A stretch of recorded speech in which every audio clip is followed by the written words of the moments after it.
28 धागा रहे, उसी से बुना जाल। देखत अंधा जय गुरु बंदे, बैठा पेड़ के डाल रे बंदे, बैठा पेड़ के डाल रे बंदे, बैठा पेड़ के डाल। धागा कितने हैं देखे हो नहीं आप लोग? हाँ, पर मैं तो रोज देखता हूं।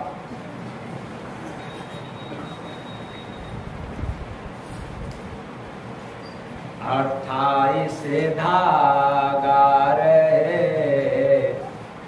कितने धागा? उसी से बुना जाल। कितने धागा से जाल बिना हुआ है? 28 धागा। और मैं ललकार के दावे के साथ कहूंगा तो आप मान जाओगे। 28 धागा रहे, उसी से बुना जाल। लेकिन आगे वाली लाइन, देखा अंधा, गजब है वो धागा कि इतने आंख वाले हैं नहीं देख पाए, और उसको देखने वाला कौन?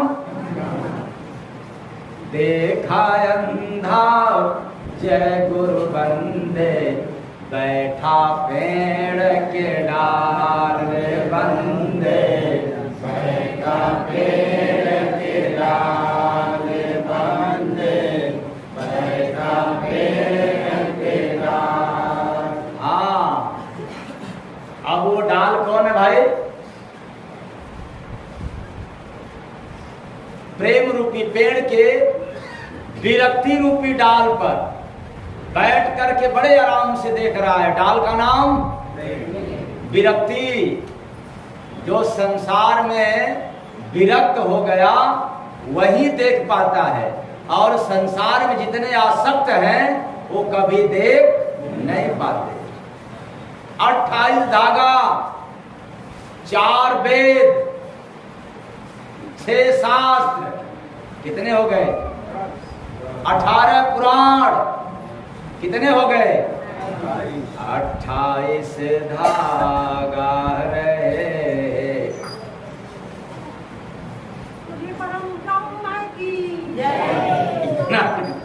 उसी से बुना जाल। 6 शास्त्र, 4 वेद, 18 पुराण, और उसी धागा से ये जो मन रूपी शिकारी है, तीरथ व्रत उपवास रूपी जाल बुन दिया गया है। और इस कदर जाल बुना गया कि कभी कोई निकल नहीं सकता। 28 धागों से बुने हुए जाल से कोई निकल नहीं पाता। तीरथ व्रत, पूजा पाठ, हवन, यज्ञ रूपी जाल, उसी में तो है ना लिखा हुआ। हाँ, उसी में लिखा हुआ ना। और हृदय में क्या लिखा हुआ है? हृदय में तो ये कई शब्द लिखा, 2.5 अक्षर, 2.5 अक्षर प्रेम का पढ़े से पंडित।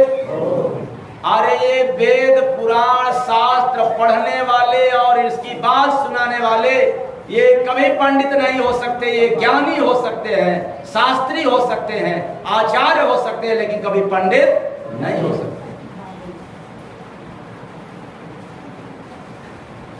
वो तो हृदय में है।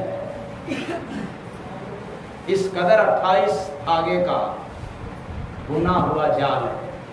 हवन, यज्ञ, तीरथ, व्रत। कोई कहता नहीं ऐसे लिखा है इस तरह से करना चाहिए, कोई कहता नहीं वहां पर उस वेद में ऐसे लिखा है, ऋग्वेद में ऐसे लिखा है, यही। कोई कहना नहीं अथर्ववेद में ऐसे लिखा है, तब तक कोई कहना नहीं वो पुराण में यहाँ ऐसे लिखा है। और कोई कहेगा नहीं शास्त्र में ऐसे लिखा। गजब का जाल बुना हुआ है, और जब से बुना गया तब से लेकर के आज तक जो उस जाल में फंसा कभी उससे मुक्त नहीं हो पाया। इसलिए जो गुरु नाम के भजन में लीन हो गया, आसन मार करके बिल्कुल वो आसक्त रूपी अंधा हो गया, यानी जो साधना पे बैठ जाता है, आसन मार करके जब नाम में लीन हो जाता है, तो यह जो ममता की आंख है, जो पापी आंख है, ये बंद हो जाती है। और पूरे जाल की कारनामा अगर देखना हो तो आंख बंद करोगे तब परख आएगा, अगर आंख खोलोगे तो जाल ही दिखाई देगा। आंख खोलो, वेद पुराण शास्त्र पढ़ो, अलग अलग बात मिलता रहेगा। इसलिए आज आया है तो फिर दोहरा दे रहा हूं। अगर हनुमान चालीसा पढ़ोगे तो सबसे ज्यादा किसकी महत्ता मिलेगा? माने राम नहीं? ठीक से बताओ, मेरे कहे को मत आ जाना, बहकावे मत बहक जाना। यदि हनुमान चालीसा पढ़ोगे तो सबसे ज्यादा गुणगान किसका रहेगा? हनुमान का, यानी राम का और शंकर का भी नहीं रहेगा, कृष्ण का नहीं रहेगा, दुर्गा का, काली का, विष्णु का, और विष्णु पुराण का अध्ययन करो तब हनुमान का नहीं रहेगा।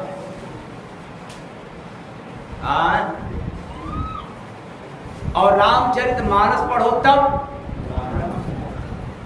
भागवत गीता पढ़ो तब, कुछ समझ में नहीं आ रहा। शिव पुराण पढ़ो तब, अच्छा गरुड़ पुराण पढ़ो तब,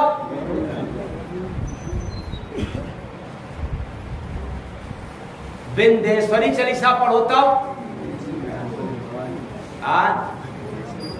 दुर्गा चालीसा पढ़ो तब,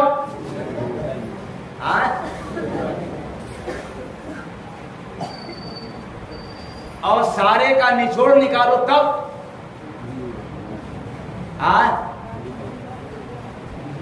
तो 28 धागा रहे उसी से बुना जाल, देखत अंधा जय गुरु बंदे, बैठा पेड़ के डाल रे बंदे, बैठा पेड़ के डाल रे बंदे, बैठा पेड़ के डाल।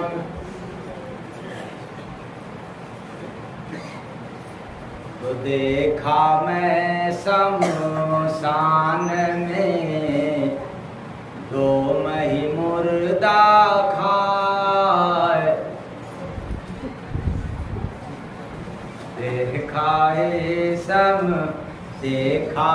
मैं आप लोगों को नहीं बतलाया, क्योंकि आप लोग शमशान में जाते हैं जब डोम मुर्दा खाता है, ये डोम आग देता है, और खाता होगा तो आप देखते रहे होंगे, लेकिन मैं देखते हुए कहा, इसलिए चोटी से कह रहा हूं कि देखा मैं शमशान में दो मही मुर्दा खाए, मुख पे का लिख जय गुरु बंदे, पोत उसी घर जाए रे बंदे, पोत उसी घर जाए रे बंदे, पोत उसी घर जाए। इसका अर्थ नहीं बदलाएंगे, इसके आगे जो सुनाएंगे बतलाएंगे। इस पर क्यों नहीं बतलाएंगे? इसीलिए कि बिना बुझाए बूझ लो लूंगा गुरु बनाए, ना बूझे तो जय गुरु बंदे चेला बनो जनाए रे बंदे चेला बनो जनाए रे बंदे चेला बनो जनाए। आप लोगों में से जिसको जिसको बढ़िया गुरु बना लिए हैं, मैं आप सभी गुरुओं को नमन करता हूं। आप बेशक यह जो उल्टी भाषा सुनाई दे रहा है आप उनसे नहीं पूछ सकते, लेकिन आपके गुरुओं के पास जय गुरु बंदे महाराज जाने के लिए स्वतंत्र है।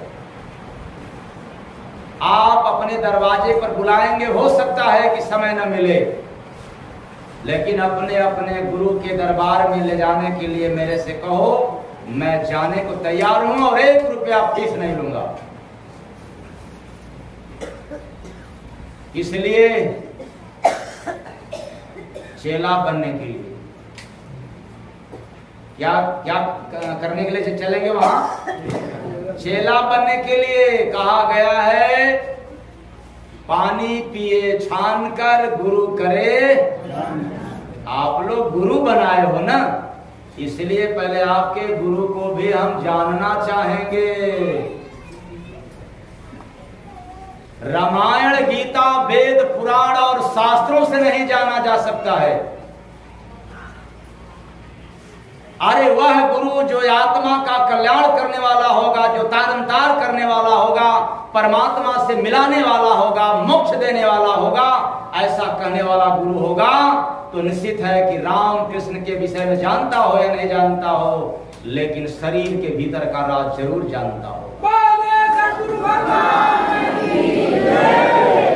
क्योंकि जो लिखा है वो तो पढ़ लिया, लेकिन जो नहीं लिखा है वो 2.5 अक्षर प्रेम का पढ़े तो पंडित हो। अगर वो हमें पंडित मिल जाएगा तो चेला बनने को तैयार रहूंगा। और अपने गुरु महाराज लोगों से कहना, देखना अगर पीछा नहीं छोड़ देंगे तो फिर मेरे से आकर तो ना बूझे तो जय गुरु बंदे चेला बनो जनाए रे बंदे चेला बनो जनाए रे बंदे चेला बनो जनाए।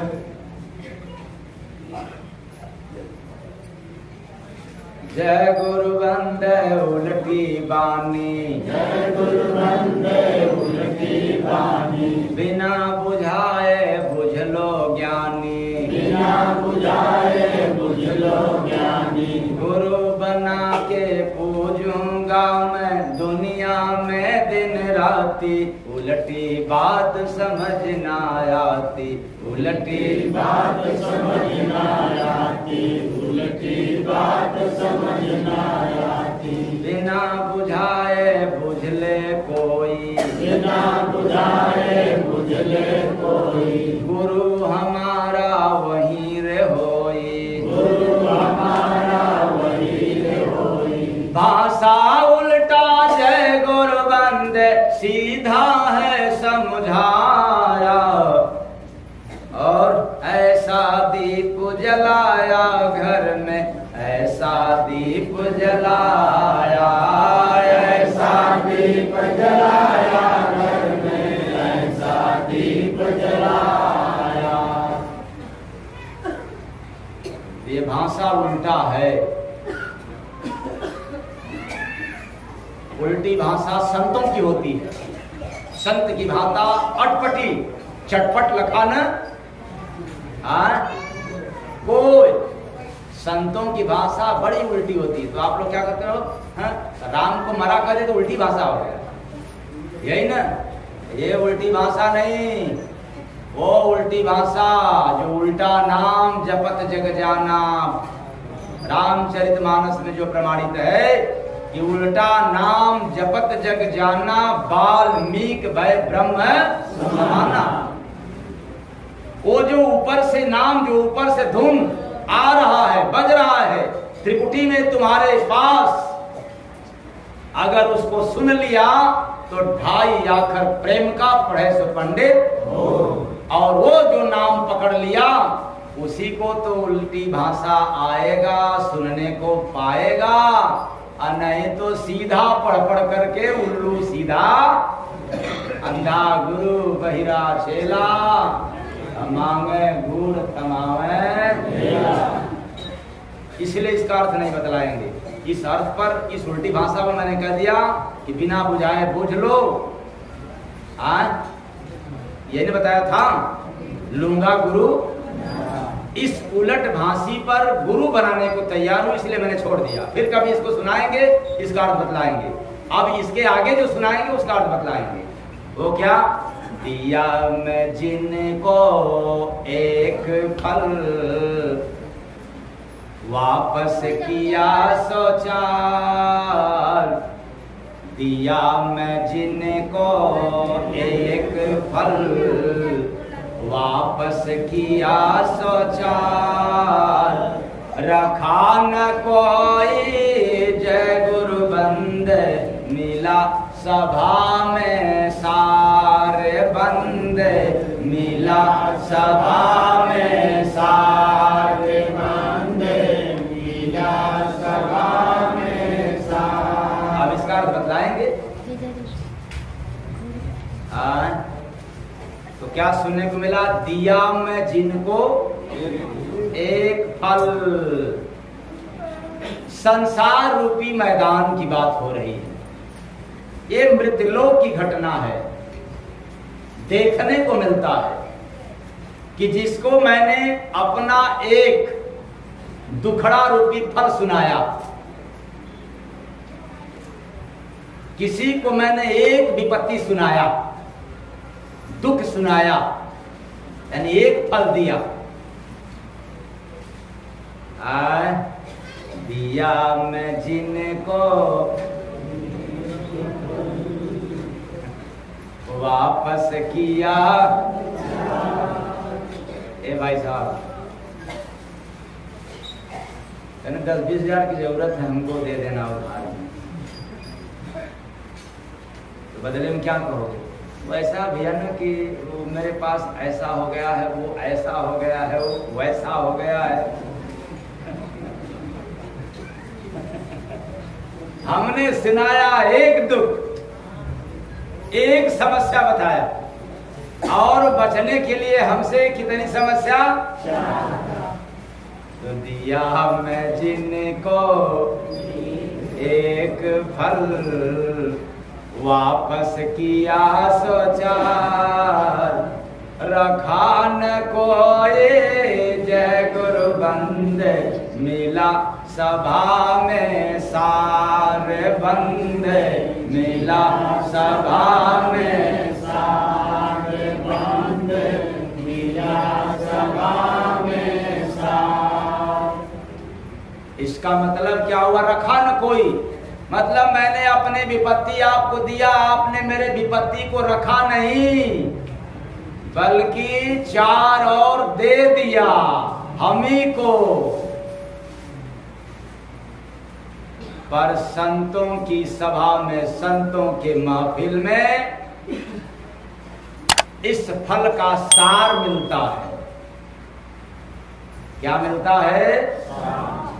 सत्संग रूपी सभा में जो बैठता है उसको सहन शक्ति रूपी सार मिल जाता है।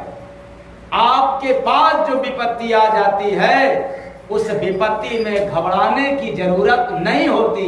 आपके पास उतना धैर्य मिल जाता है, इतना साहस मिल जाता है, इतना वो शक्ति मिल जाती है कि आप उस धैर्यता के बल पे, उस साहस की वजह से आए हुए अपार दुख को भी गुरु के बल पे स्वीकार कर जाते हैं।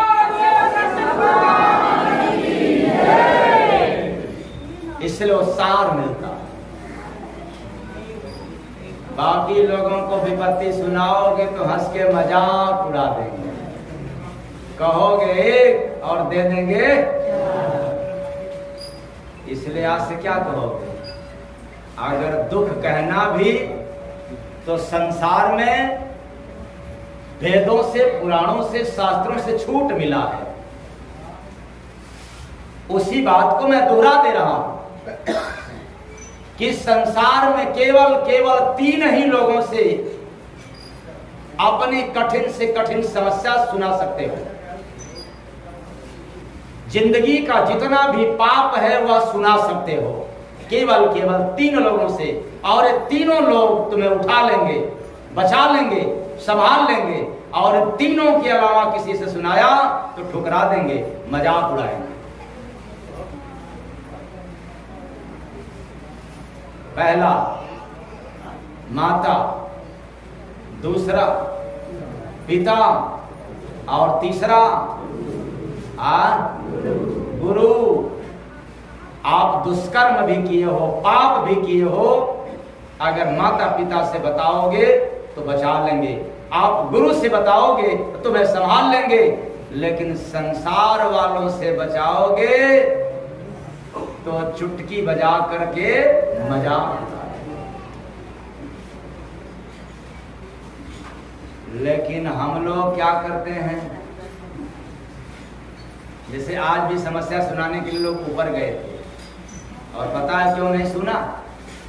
ऊपर जाने वालों की, इन लोगों ने जितने लोग ऊपर गए थे इसमें से 1-2 लोगों को छोड़ करके सभी ने नियम का उल्लंघन करके गया। हमारे पास आने के लिए आप स्वतंत्र नहीं आ सकते हो, अपने मर्जी से नहीं आ सकते हो। हमारे पास आने के लिए जो हमारे पास है उनको आपसे पूछना पड़ेगा। अगर वो रोक रहे हैं तो आपको रुकना पड़ेगा, और उनके रोके पर नहीं रुकोगे तो समस्या की कोई सुनवाई नहीं हो सकती। वो हमारे सुरक्षा के लिए नहीं लगे हैं, वो आपके इंतजाम के लिए लगे हैं। लेकिन अधिकार जमाते हो, सबका अधिकार है मेरे ऊपर, लेकिन अधिकार का दुरुपयोग करोगे तो कोई फायदा नहीं मिलेगा। अधिकारों का सदुपयोग करोगे तो हमेशा आपको लाभ मिलेगा। फिर से याद रख लो, आप मेरे पास आने के लिए स्वतंत्र नहीं हो। आप जब मर्जी चाहो तब नहीं आ सकते हो। समस्या कितना भी सुना सकते हो, जीवन भर का सुना सकते हो, दिन भर का सुना सकते हो, लेकिन चाहे जब मर्जी चाहे तब नहीं आ सकते हो। इसके लिए तो पूछना पड़ेगा। अगर बतला दिया कि नहीं और आप जबरदस्ती किया तो फिर नियम का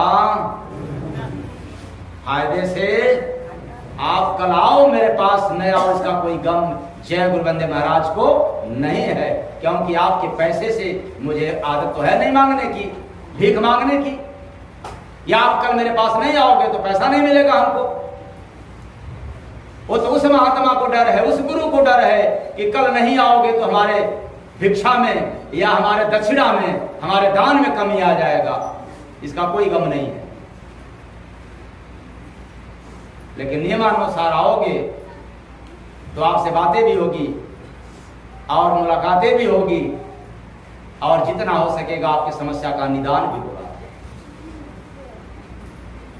और फिर मैं कहता हूं, आप कितने भी मेरे करीब हो, मैं सबसे ज्यादा उनको कहना चाहता हूं जो अपने आप को, जो सुरक्षा में लगे रहते हैं, जो कर्मचारी लगे रहते हैं, जो ड्यूटी में लगे रहते हैं, उनको धौ जमाते हैं, उनके लिए मैं कहना चाहता हूं ये नियम सभी के लिए लागू है।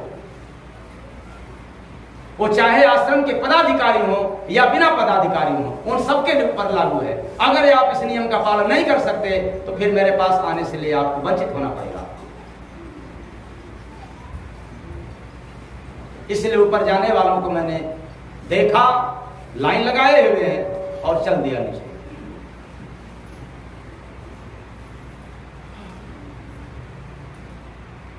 तो कहने का तात्पर्य है कि समस्या सुनाया एक और दे दिया 4। मेरा तो रखा नहीं, उल्टे 3 हमारे ऊपर लाद दिया, रख दिया।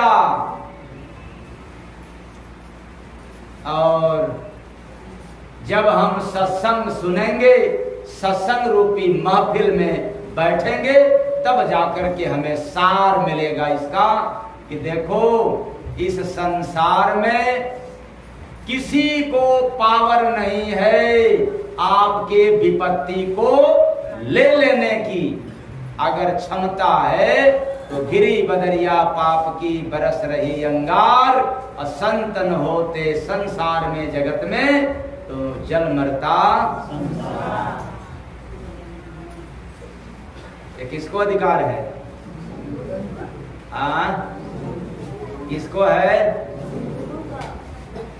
अच्छा, तो नीचे जिसका शीश था, देखा ऊपर पैर, जीता दौड़ में जय गुरु बंदे, हुआ उसी का खैर बंदे, हुआ उसी का खैर बंदे, हुआ उसी का खैर। तो नीचे जिसका शीश था, देखा ऊपर। आप लोगों ने देखा कभी? नहीं देखा। कुछ लोग कहेंगे देखा नहीं लेकिन पढ़ा है। कहाँ? रामचरितमानस में। उल्टा पांव रहा लटकाना, गादुर पंछी जीव समाना, तर मूड़ी ऊपर पांव, मुखलिंगी वृष्टा के आओ। अब प्रभु कृपा करो यही भांति सब तज भजन करब दिन, अब प्रभु कृपा करो यही भांति अंडा मांस खाब दिन।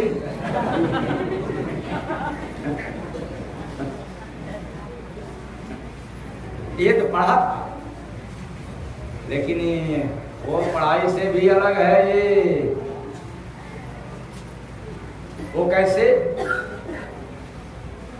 जो संतों का चरण पड़ता है परमार्थ के लिए, वो परमार्थ ही चरण है, वो पांव है। उस परमार्थिक पथ पे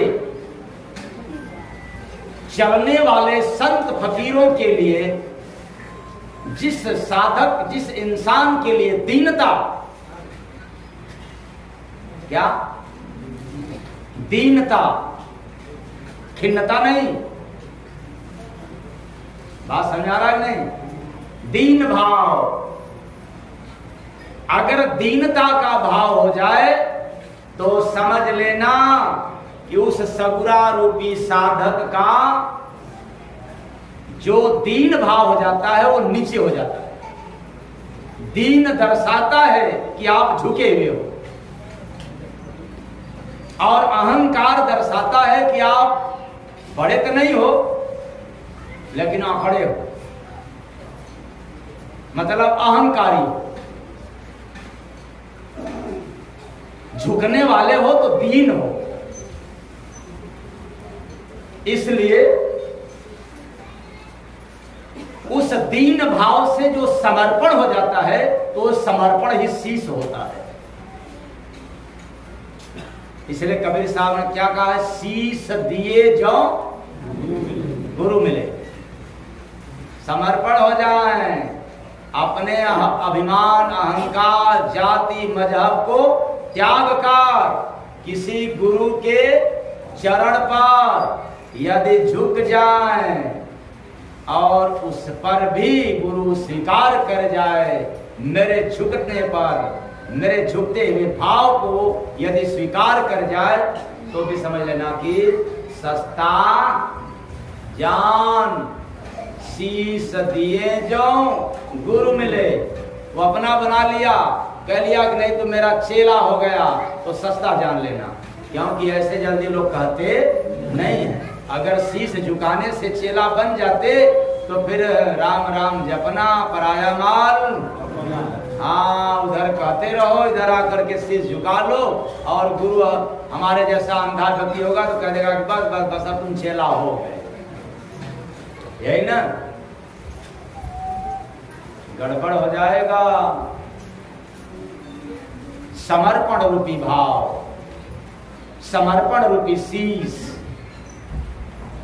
समर्पण हो गया तो आपका सर जो है झुक जाएगा।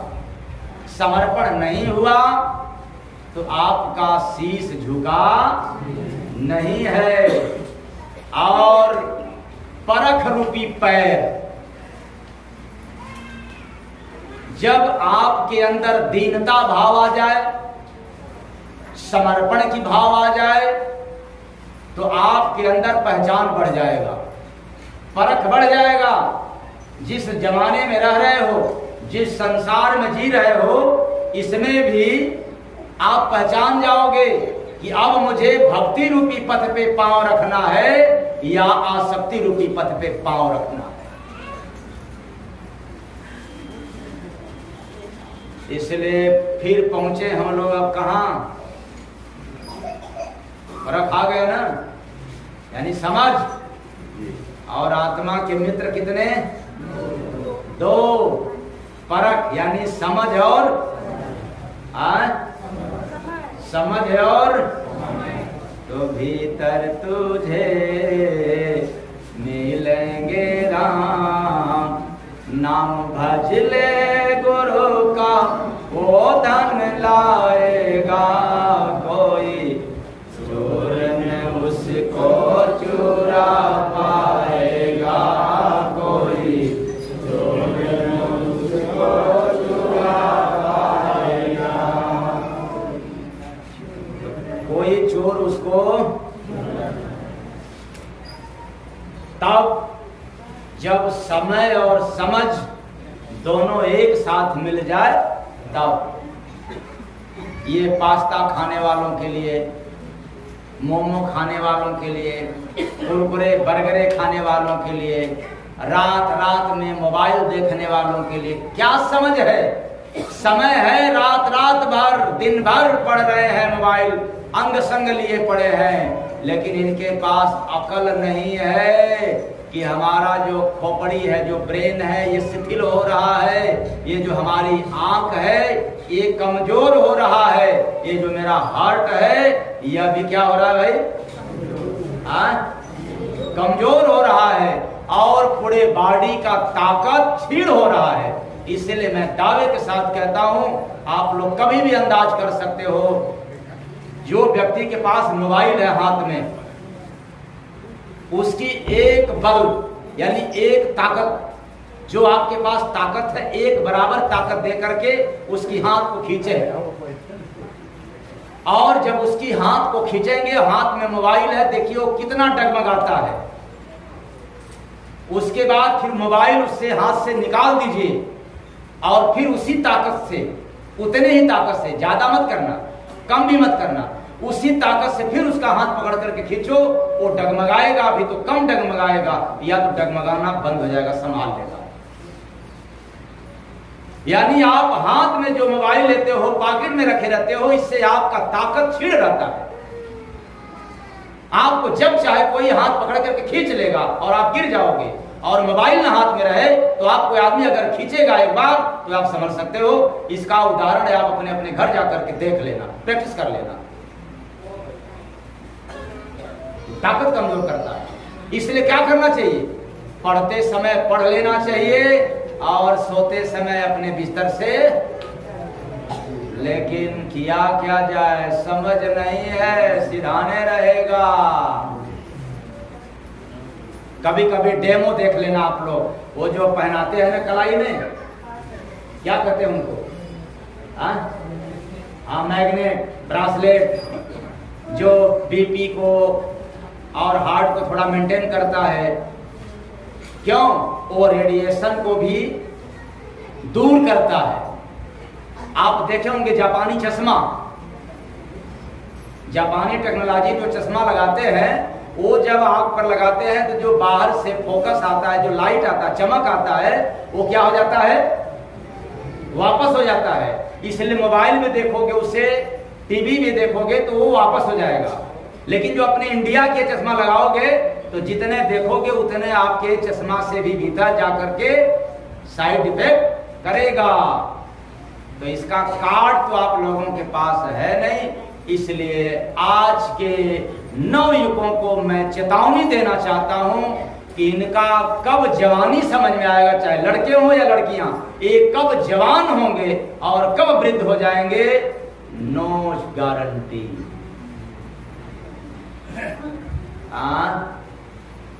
समय तो है आधुनिकता में, लेकिन समाज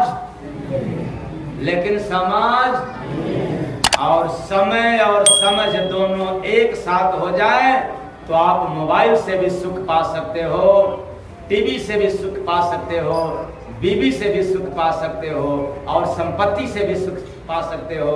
और समय और समझ नहीं है तो आप संपत्ति का भी सुख नहीं पा सकते। और ये दोनों एक साथ मिलता है एक जगह है, कहाँ? सत्संग स्थल पर। जहां सत्संग की सभा हो वहां ये दोनों एक साथ मिलते हैं, और यह दोनों साथ मिल गया तो राम और राम का खजाना आपको मिल जाएगा। और दोनों में से एक केवल साथ है और दोनों साथ नहीं है तो आप कमजोर हो। आपको राम का नाम भले जपने का समय मिल जाए, लेकिन राम की खजाना मिलने वाला भीतर तुझे मिलेंगे राम, नाम भज ले गुरु का वो धन लाएगा, कोई चोर न उसको चुरा